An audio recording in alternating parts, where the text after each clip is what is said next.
যখনই অভাবে পড়ে যাবেন আল্লাহ সুবহানাহু ওয়া তাআলার এই দুইটি নাম 33 বার পাঠ করবেন, আপনাকে আল্লাহ তাআলা সম্পদ এমন ভাবে দেওয়া শুরু করবেন যে আপনি কল্পনাও করতে পারবেন না। সম্পদ শুধু আসতেই থাকবে আপনার কল্পনার বাহিরে। সুবহানাল্লাহি ওয়া বিহামদিহি। মহান রব বারবার আমাদেরকে ডেকে বলেছেন, বান্দা আমার কিছু নাম ও গুণবাচক, আমার কিছু বৈশিষ্ট্য রয়েছে যার দ্বারা তোমরা ডাকবে।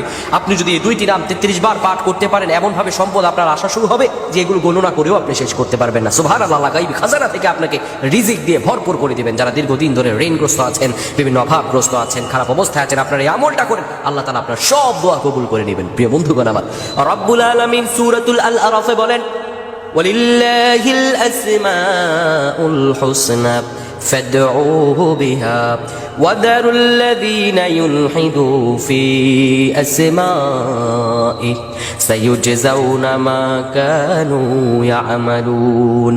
আল্লাহ রাব্বুল আলামিন বলেন, দুনিয়ার মানুষেরা শুনো, তোমার রব্বের এমন সুন্দর সুন্দর নাম রয়েছে, ফাদউহু বিহা, তোমরা সেই নাম ধরেই তোমার রবকে ডাকো।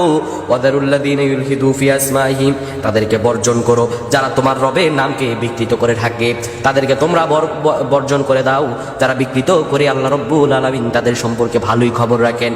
প্রিয় ভাইরা আমার, আপনি যখন বিপদে পড়ে যাবেন, অভাবগ্রস্ত হয়ে যাবেন, আপনি যদি এই দুইটি দোয়া 33 বার করে পাঠ করতে পারেন, আল্লাহ রাব্বুল আলামিন আপনার নসিব খুলে দিবেন। এত সম্পদ আপনার আসবে আপনি কল্পনা করতে পারবেন না। দুইটি দোয়া কি?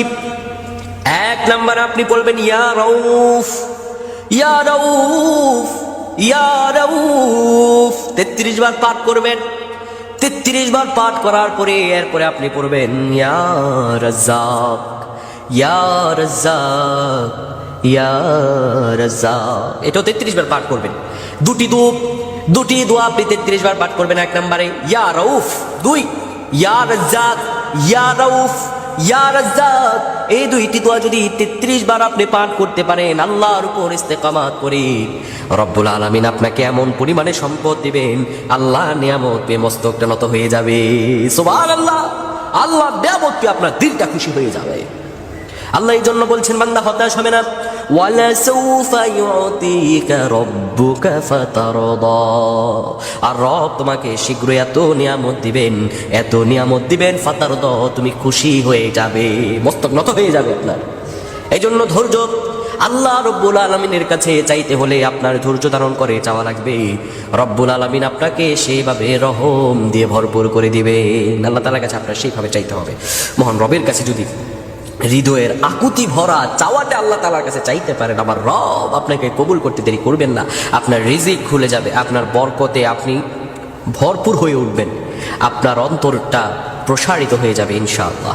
তাই আপনারা এই দুটি দোয়া পাঠ করবেন। আল্লাহ আমাদের প্রত্যেকে কবুল করুক। আমরা পড়ছি আল্লাহুম্মা আমিন।